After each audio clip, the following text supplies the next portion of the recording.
বলেন, রে গোলাম, আমি এত আদর করে তোরে বানাইছি, আমি আল্লাহ চাই না তুই জাহান্নামের আগুনে জ্বলবি। আমি আল্লাহ দরজা খুলে রাখছি, তওবা কর। এত অন্যায় করার পর আমি রাগ করিয়া পানি বন্ধ করি নাই, খানাও বন্ধ করি নাই। আমি আল্লাহ বরং তওবার পর দরজা দিয়া ডাকি, বান্দা আয়, বান্দা তাড়াতাড়ি ফিরিয়ে আয়। পাহাড় পরিমাণও যদি গুনাহ করো, তাড়াতাড়ি তওবা কর।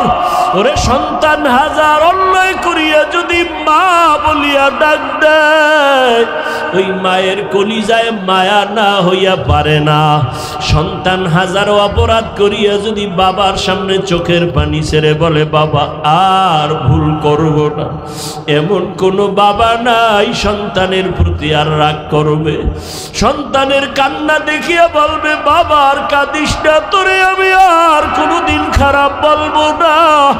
কোন ছাত্র যদি অন্যায় করিয়া উস্তাদের সামনে দাঁড়াইয়া চোখের পানি ছেড়ে বলে, হুজুর আর অন্যায় করব না, এমন কোন শিক্ষক নাই, তার অন্তরে দয়া জন্ম নিবে না।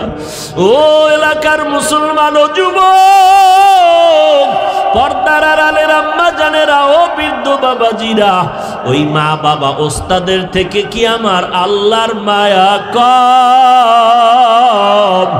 কোন গুনাহগার যদি অন্তর দিয়া যদি তওবার নিয়তে গুনার কথা স্মরণ করিয়া একবার চোখের পানি সারিয়া ডাকে, ও দয়ার আল্লাহ, আমার মতো গুনাহগার কেউ নাই।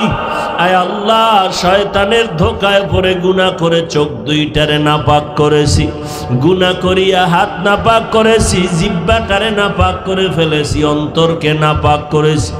ও আল্লাহ, তওবা করে নিলাম, আর গুনাহ করব না।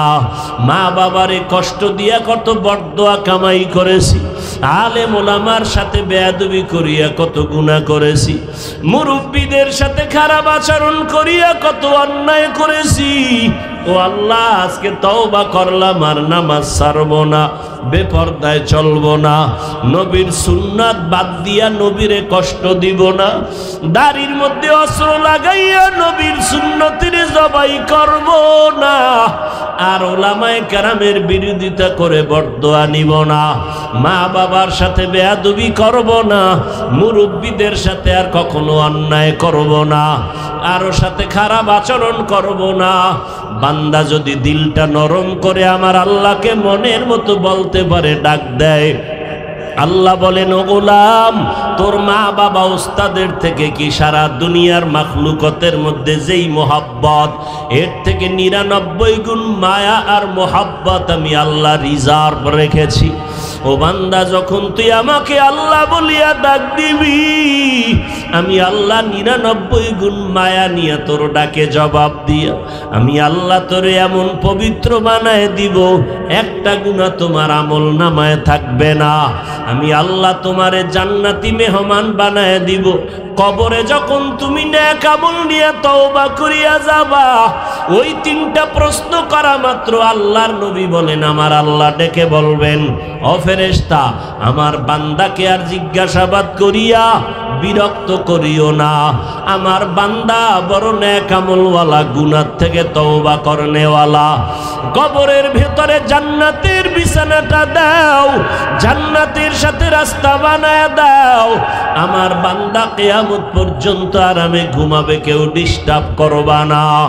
পক্ষান্তরে যারা তওবা করবে না, গুনাহ নিয়ে কবরের বিছানায় পড়িয়া যাবে, নবী বলেন আল্লাহ তখন প্রশ্নের জবাব দিতে না পারায় বর্ডার দিয়া বলবে, ফেরেশতা, এই নাফরমান এত বড় গাদ্দার নিমক হারাম, আমার দেওয়া জমিনের ফসল খাইলো, গাছের ফল খাইলো, নদীর মাছ খাইয়া একবারও এই নিমক হারাম আলহামদুলিল্লাহ বলে নাই।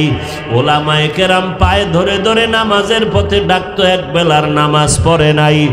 এমন কপাল পোড়া যারা নামাজ পড়তো তাদের কেউ পছন্দ করে নাই, নিজেও দাড়িটা লম্বা করে নাই, যারা দাড়ি লম্বা করতো তাদের কেউ পছন্দ করে নাই, নিজেও পর্দা করে নাই, যারা পর্দা করতো তাদেরও পছন্দ করে নাই। এখন আর দেরি না করি এই নাফরমানকে গুনার মজার সাজাটা কেমন দেখাইয়া দাও। কবরের ভেতরে জাহান্নামের আগুন, জাহান্নামের বিছানাটা দাও, জাহান্নামের সাথে রাস্তা খুলিয়া দাও। নবী বলেন আমার আল্লাহ সর্বশেষ রাগান্বিত আওয়াজ দিয়া গাইবি ভাবে বলবেন, ও কবরের মাটি, এই গুনাহগার নাফরমানকে দুই পার্শ্ব থেকে জোরে জোরে চাপ দাও। এত জোরে চাপ দিবে পাজরের হাত চুরমার হয়ে যাবে। এরে নবীর উম্মতের দল, বালিশে মাথা লাগাইয়া ঘুমের সময় একটু চিন্তা করিও, জীবনে কত আপনজন খেলার বন্ধুরা আজকে চলিয়া গেল, দুনিয়াতে নাই। লেখাপড়ার কত বন্ধু বান্ধব হারায় ফেললাম। এই চোখের সামনে কত বান্দার জানাজা পড়াইলাম। কোন দিন যেন আমার তোমার আজরাইল আসিয়া ডাক দেয় বলা যায় না। আল্লাহর কোরআন সত্য, গুনাহ নিয়ে কবরে গেলে আযাব হবে তাও সত্য।